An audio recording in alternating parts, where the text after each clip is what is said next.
After the sacking of Coruscant, the Jedi Council agreed that the Republic had been undone by the bold cunning of the Empire's strategy.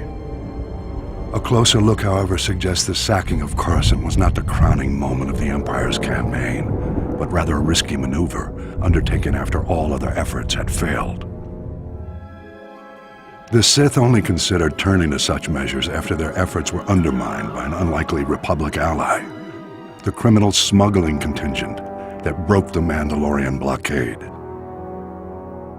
The blockade choked the primary trade route for providing Republic military support to the Outer Rim, and the main hyperlane for bringing raw goods from the colonies to the core worlds. Long-standing holdouts in the Outer Rim began folding to the Empire, and critical supplies vanished from the core worlds almost overnight. As starvation swept through the lower levels of Coruscant, riots broke out planet-wide. Talk in the Senate veered sharply toward complete surrender to the Sith Empire.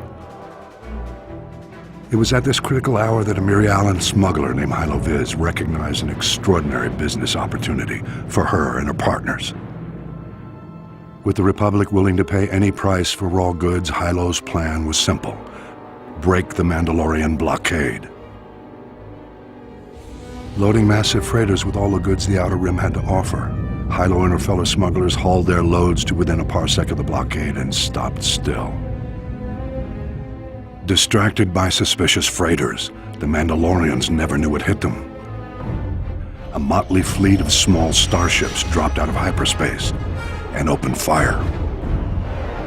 A massive space battle ensued. The smugglers' light freighters ran rings around the Mandalorian cruisers.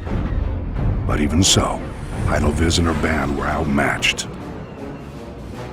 Fortunately, Republic Strategic Information Systems was tipped off and starfighters were scrambled from nearby systems. With their assistance, the Mandalorians were quickly overcome. The blockade broken, Hylo Viz brought freighters full of raw goods into Coruscant and walked away with more wealth than she had ever imagined. An elaborate medal ceremony was held in her honor, but Hylo never showed. She was long gone. Rumor has it Hylo Viz was killed a year later for double-crossing the Hutts. Regardless, through this unlikely hero's efforts, the Republic war effort gained a reprieve. At the time, many believed the Empire was behind the Mandalorian blockade. My research indicates a far more elaborate explanation. I will share that in my next report.